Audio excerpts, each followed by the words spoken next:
교수님 날씨가 너무 쌀쌀해지는 것 같아요. 바로 오늘이 낮 시간하고 밤 시간이 똑같은 추분이지 않습니까? 그렇습니다. 이제 가을이 되면은 이제 온도가 떨어지잖아요. 그러면 이제 걱정이 이제 혈압이 좀 올라갈 수 있거든요. 추워지면 혈관이 수축할 수밖에 없고 수축하면은 그런 혈압이 좀 올라갑니다. 섭씨 1도씨 정도 낮아지면 혈압이 한 1.3 정도 올라간다고 그렇게 알려져 있어서 이제 고혈압 환자들이 좀 더 주의를 해야만 되는 그런 시기가 이제 되었습니다. 아, 그렇군요. 한의학적 원리는 그렇거든요. 혈압이라는 건 위로 올라가는 기운 때문에 문제가 생긴다고 봅니다. 그래서 낮 기온, 밤 기온 간의 일교차가 커지는 환절기가 고혈압 때문에 뇌혈관이나 심장혈관에 부담이 가중이 될 때 고혈압 합병증, 중풍이 발생하는 비율도 올라가게 되고요. 합병증도 많이 발생하지 않습니까? 그렇습니다. 그러니까 고혈압 자체가 문제는 아니고요. 사실 혈압 높아도 뭐 아무 증상도 없고 문제가 없습니다. 근데 문제는 중풍이나 심장병 이런 여러 가지 합병증을 일으켜서 문제가 되는 거거든요. 그래서 조용한 살인자라고 하는데 문제는 합병증이죠. 그래서 혈압 관리를 철저히 해야 된다라는 게 이제 전 세계적인 그 공통 관심사고요. 그래서 우리나라에서도 이제 고혈압 학회에서는 그 목표 혈압을 130 이하, 80 이하로 낮추자 이렇게 하고 있습니다. 아, 그렇군요. 최근 대한고혈압학회는 고위험 환자의 목표 혈압을 130에 80으로 낮추며 진료 기준을 강화. 고혈압의 위험성을 더욱 널리 알리며 합병증 예방을 위해 노력하고 있었다. 그런데 고혈압이 합병증 위험을 높이는 무서운 질환이긴 한데 반대로 생각해 보면 내 몸이 보내는 SOS 신호라고 볼 수도 있지 않습니까? 그렇죠. 아주 중요한 말씀인데요. 고혈압이 심뇌혈관 질환 합병증을 일으키는 무서운 질환인데 그것을 없애기 위해서 고혈압 관리를 잘해라 하고 있는 이 중요한 시그널이 바로 고혈압입니다. 고혈압이 심뇌혈관 합병증 발생 위험을 알리는 신호탄이다? 실제 고혈압이 알리는 위험 신호를 놓쳐 생사의 갈림길에 섰었다는 사람을 만나보기로 했다. 어머니 안녕하세요. 네. 저희 MBN 청기호설팀에서 나왔는데. 아, 예. 네. 안녕하세요. 네. 네. 혹시 박금자 어머니 맞으세요? 네, 맞아요. 네. 고혈압 합병증으로 고생했던 60세 박금자 씨. 그녀의 하루는 혈압을 재는 것으로 시작한다는데 이렇게 혈압을 꾸준히 이렇게 재시는 이유가 있으세요? 그 혈압 관리를 제대로 못 해가지고 2009년도에 뇌출혈이 왔어요. 그 이후로는 혈압 관리를 잘해야지 이런 강박관념 뭐 이런 게 있어가지고 진짜 그냥 혈압 생각만 하면은 징글징글하죠. 혈압약을 복용하고 있지만 그녀의 혈압은 여전히 140을 웃도는 상황.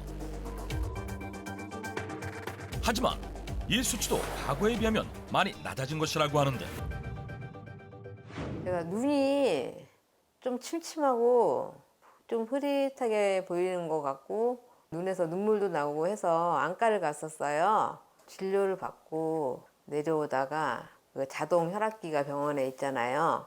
그래서 혈압을 쟀는데 250이 나오는 거예요. 250이요? 네. 혈압이 250까지 상승해 위험한 상황이었지만 별다른 증상이 나타나지 않아 혈압약을 복용하는 것 외에는 따로 혈압 관리를 하지 않았다는 박금자 씨. 하지만 머지않아 고혈압으로 인한 다양한 증상들이 그녀를 찾아왔다. 너무 피곤하고 물건도 자꾸 떨어뜨리고 낮에 낮잠을 잘 안 자는 편인데 낮잠도 자고 또 감기도 생전 안 걸리는 감기도 걸리고 이상해서 병원에 갔어요. CT를 찍었는데 기저핵 뇌출혈이라고 하더라고요. 기저핵 뇌출혈은 대뇌와 뇌간 부위의 혈관에 출혈이 생겨 발생하는데 주로 고혈압 환자에게 많이 나타나는 합병증이라고 한다. 다행히 박금자 씨는 출혈량이 적어 약물 치료로 목숨을 건질 수 있었지만 그때를 생각하면 지금도 아찔하다는데 저희가 사남매인데 사남매가 전부 지금 혈압약을 먹고 있고요. 네, 아버지도 뇌출혈로 쓰러지셔가지고 중환자실에 입원해 계시다가 돌아가셨어요. 처음 혈압 진단을 받았을 때 몸 관리를 좀 했으면 뇌졸중 진단까지는 가지 않았을 텐데 그렇게 하지 못한 게 굉장히 좀 후회스럽더라고요. 한약에서 얘기하는 중풍이잖아요. 고혈압이라는 게 지금 이 박금자 씨처럼 언제든 합병증이 생길 수 있다라는 항상 위험 신호를 미리 전달해 준 거라고 생각할 수 있지 않습니까? 네. 박금자 씨의 경우에는요, 250이 넘는 혈압 그리고 심한 두통 이 두 가지 증상이 뇌출혈이 올 수 있다라고 계속 얘기하고 있었던 것 같아요. 맞습니다. 그렇게 얘기하고 있었고 이분은 이제 아버님이 고혈압 있는 그런 케이스라고 하지 않습니까? 그렇죠. 그래서 부모 중에 한 분이라도 고혈압이 있는 분은 고혈압에 대해서 좀 더 많이 신경을 써야 됩니다. 근데 요즘 식습관 습관이 별로 안 좋지 않습니까? 또 운동 잘 못하죠. 또 스트레스는 많이 받지 않습니까?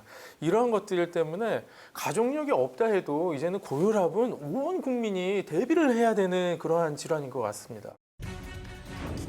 뇌졸중과 같은 뇌혈관 질환은 물론 심혈관 질환을 알리는 신호 고혈압. 하지만 성인 3명 중 1명은 자신이 고혈압이라는 사실을 인지하지 못하고 있었는데 게다가 집에서는 보통 80에 120이나 70에서 110 사이에서 왔다 갔다 하는데 병원에 가면 꼭 올라가요. 근데 그게 이상이 있다 그래서 또 집에 오면 도로 내려가서 잼은 늘 들썩날썩하지 뭐 혈압이 일정하지 않아요. 혈압이 어떤 애는 낮을 때도 있고 어떤 애는 150 나오고 어떤 애는 145 뭐 이렇게 나와요. 확실한 혈압은 몰라요. 잴 때마다 변하는 혈압 수치 때문에 자신의 진짜 혈압을 알지 못하는 상황이었다. 움직이는 모든 순간 끊임없이 변하는 혈압. 그렇다면 나의 진짜 혈압을 알 수 있는 방법은 없을까?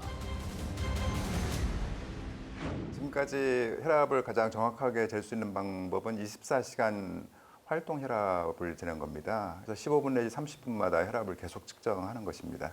아니 24시간 동안 15분에서 30분 동안 간격으로 계속 재면요.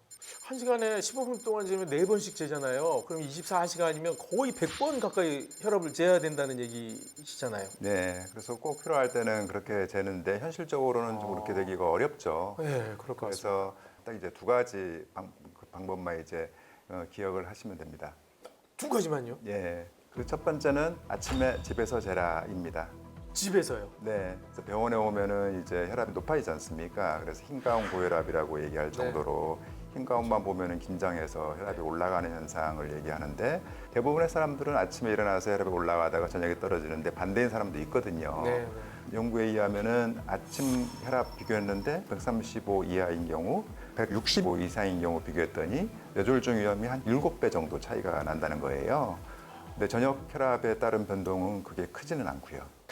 그 아침 혈압이라는 게 이런 의미가 있을 것 같아요. 왜 저녁에 혈압을 재게 되면 이게 스트레스 받죠. 뭐 음식 먹은 것도 다르죠. 이러다 보니까 혈압에 영향을 좀 많이 줄 것 같다는 생각이 들거든요. 맞습니다. 그래서 아침에 일어나서 화장실 갔다 와서 바로 재는 혈압. 이게 나의 기준이 더 맞는 기준이 될 수 있겠구나라는 생각이 드네요. 주변 환경에 영향을 덜 받는 아침 기상 후 집에서 재는 혈압이 자신의 진짜 혈압이라는 것. 최근엔 의학계에서도 가정혈압의 중요성에 대두되고 있는데